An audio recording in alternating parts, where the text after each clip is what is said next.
अपने पसंदीदा YouTube channel Hindu धर्म ब्रह्मांडपदी श्री को सब्सक्राइब करें, वीडियो को लाइक और शेयर करें और हमारे नए नए वीडियो की सूचनाएं प्राप्त करने के लिए बेल आइकन का बटन दबाना न भूलें।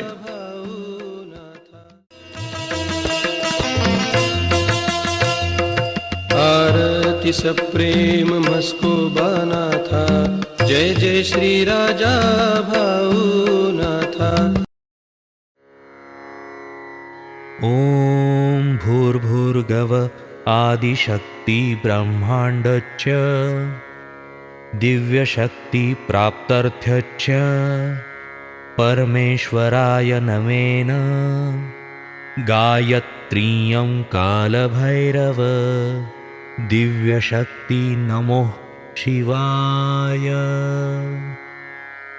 ब्रह्मांडपदी श्री सप्तशक्ती महाग्रंथ, ब्रह्मांडपदी श्री सप्तशक्ती महापंथ।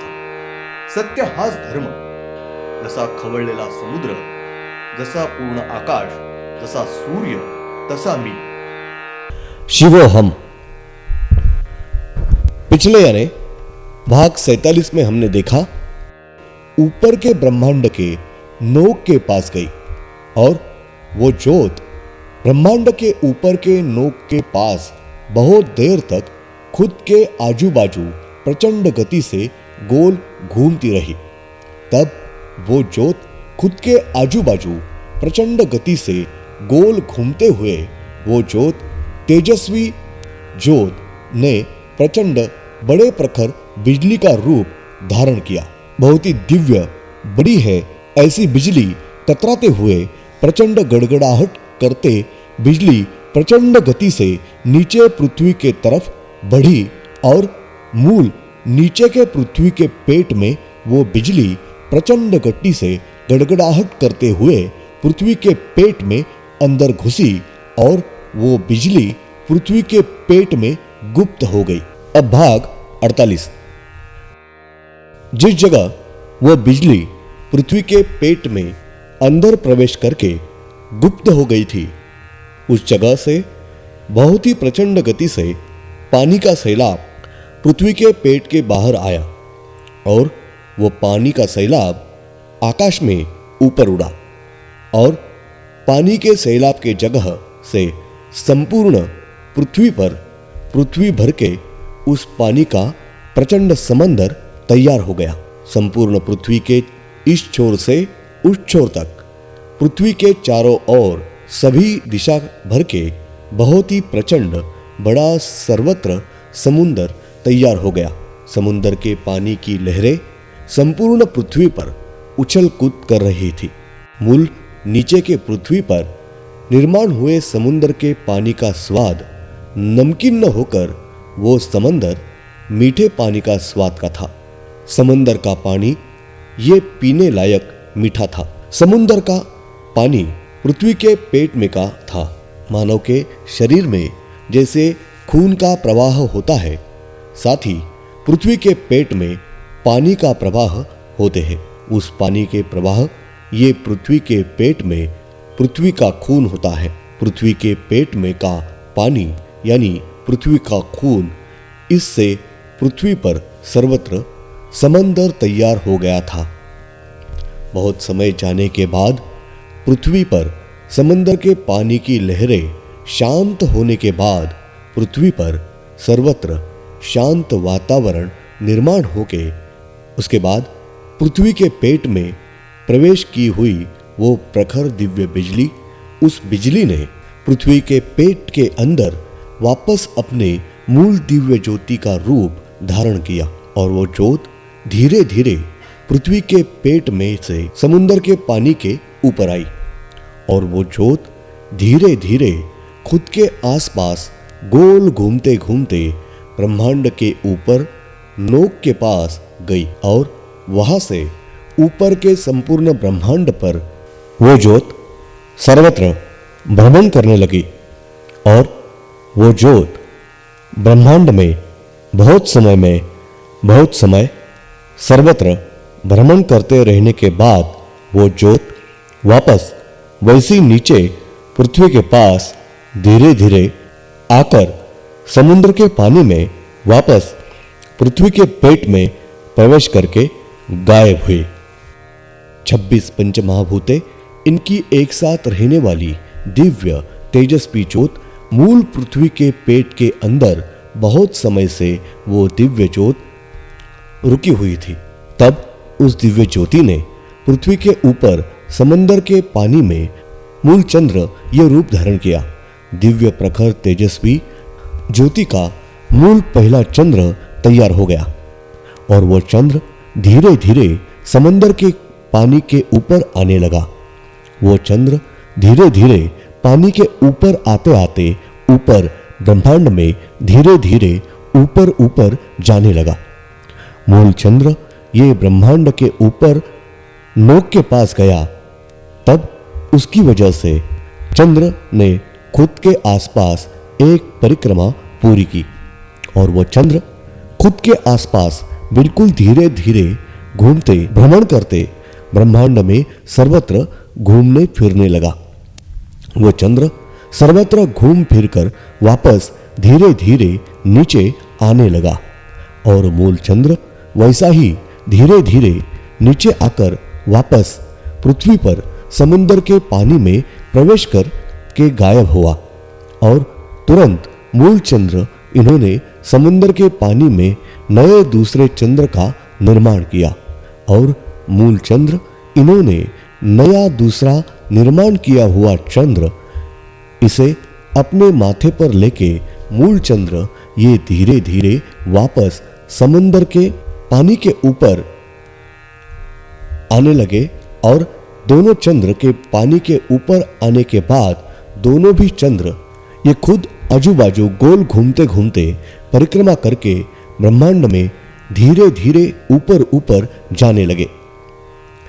मूल चंद्र इन्होंने नए चंद्र इसे अपने माथे पर लेकर धीरे धीरे ब्रह्मांड के ऊपर नोक के पास जाने के बाद ऊपर के नोक के पास नए चंद्र इसे वहीं पर छोड़ देने के बाद नए चंद्र ये ब्रह्मांड में सर्वत्र घूमते भ्रमण करते रहे और नया मूल चंद्र ये वापस खुद के आजू बाजू धीरे धीरे घूमते परिक्रमा करते धीरे धीरे नीचे आने लगे और मूल चंद्र ये वापस समुद्र के पानी के अंदर गए।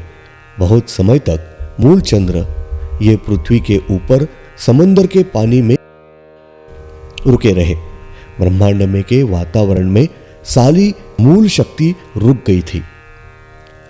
तब श्री ब्रह्मांड अदृश्य शक्ति इन्होंने श्री आदित्य शक्ति को अपने पास बुला के लिया और उनको ब्रह्मांड में के सारे 15 निर्माण करे हुए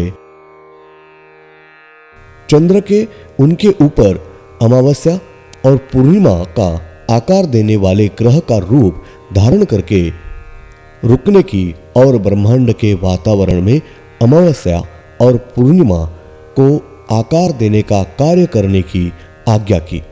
उसके बाद श्री आदित्य शक्ति इन्होंने श्री ब्रह्मांड अदृश्य शक्ति इनका आशीर्वाद लिया और श्री आदित्य शक्ति इन्होंने ज्योति का रूप धारण किया।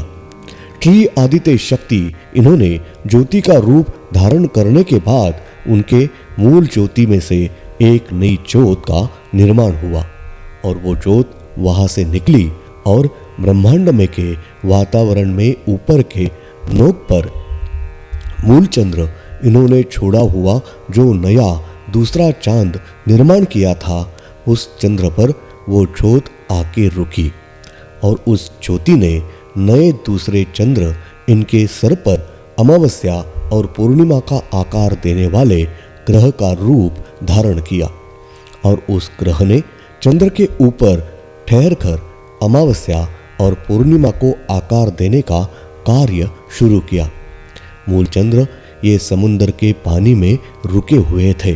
तब मूल चंद्र इन्होंने वापस नए चंद्र का निर्माण किया और नया चंद्र अपने माथे पर लेकर धीरे धीरे समुद्र के पानी के ऊपर आए और दोनों चंद्र ब्रह्मांड के ऊपर धीरे धीरे जाने लगे और मूल चंद्र इन्होंने नए निर्माण किए हुए चंद्र को ब्रह्मांड के ऊपर की नोक के पास वातावरण में छोड़ दिया और वापस मूल चंद्र ये खुद के आसपास घूमते धीरे धीरे नीचे आने लगे और मूल चंद्र ये वापस समुद्र के पानी के अंदर घुसे और मूल चंद्र ये समुद्र के पानी के अंदर बहुत देर तक रुके। ब्रह्मांड के वातावरण में ट्री आदित्य शक्ति इनकी मूल ज्योत रुकी हुई थी। तब उनके मूल ज्योति से और एक नई ज्योत, नूतन ज्योत का निर्माण हुआ और वो नई ज्योत वहां से निकली और मूल चंद्र इन्होंने निर्माण किया हुआ नया चंद्र जो था, वो चंद्र ब्रह्मांड के वातावरण में घूमता था। उसे नए चंद्र के माथे पर श्री आदित्य शक्ति इन्होंने निर्माण की हुई नई ज्योत आकर रुकी और उस ज्योति ने नए चंद्र इनके माथे पर अमावस्या और पूर्णिमा को आकार देने वाले ग्रह का रूप धारण किया और उस ग्रह ने चंद्र के माथे पर रुक के अमावस्या और पूर्णिमा को आकार देने का अपना कार्य शुरू किया। इस प्रकार मूल चंद्र इन्होंने समंदर के पानी में कुल 14 चंद्र निर्माण करके उनको उनके माथे पर लेकर ब्रह्मांड के ऊपर नोक पर वातावरण में छोड़ दिया और हर एक नए निर्माण हुए चंद्र पर श्री आदित्य शक्ति इनके मूल ज्योति में से एक नई ज्योत का निर्माण होकर एक एक चंद्र के ऊपर रुककर ग्रह का रूप धारण करके अमावस्या और पूर्णिमा को आकार देने का अपना कार्य कर रहे हैं। और पहला यानी मूल चंद्र यानी पृथ्वी से दिखने वाला मूल चंद्र जो है, उस चंद्र के ऊपर श्री आदित्य शक्ति इनकी मूल ज्योत यानी खुद श्री आदित्य शक्ति ये अपने यानी मूल चंद्र के माथे के ऊपर रुककर ग्रह का रूप धारण करके अमावस्या और पूर्णिमा को आकार देने का अपना कार्य कर रहे हैं। धन्यवाद। अगले यानी भाग 49 में हम देखेंगे सारे 15 ही चंद्र ये खुद के आसपास बिल्कुल ही धीरे से घूमते घूमते ऊपर के संपूर्ण ब्रह्मांड में के वातावरण में सर्वत्र घूम रहे थे। ये सारे 15 चंद्र आकार में गोल होकर वे खुद के आजू बाजू बिल्कुल धीरे से घूमते रहने के कारण उनको स्वयं प्रकाश तेज नहीं था। वे संपूर्णतः काले रंग के उबड़ धोबड़ खुरबुरी चट्टान होते हैं। सारे 15 चंद्र ब्रह्मांड के वातावरण में सर्वत्र घूमते हैं। तब उनको बिल्कुल कम प्रमाण में उनका तेज होने के कारण उनके आजू बाजू गोल आकार का वलय निर्माण होता था। साथ ही उनके आजू बाजू साधारण से मंद प्रकाश होता था। हर एक नए निर्माण होने वाला चंद्र ये जैसे धीरे धीरे ब्रह्मांड में ऊपर ऊपर जाता होता, उस वक्त वातावरण शांत और बादलों से ढका होता था। वातावरण में कुछ हद तक शांति और शीतलता निर्माण होती थी। सारे 15 ही चंद्र ब्रह्मांड के वातावरण में सर्वत्र घूमते थे। तब वो एक दूसरे को धड़कते थे और उनके विस्फोट होते थे और कुछ प्रमाण में टुकड़े उड़ते थे।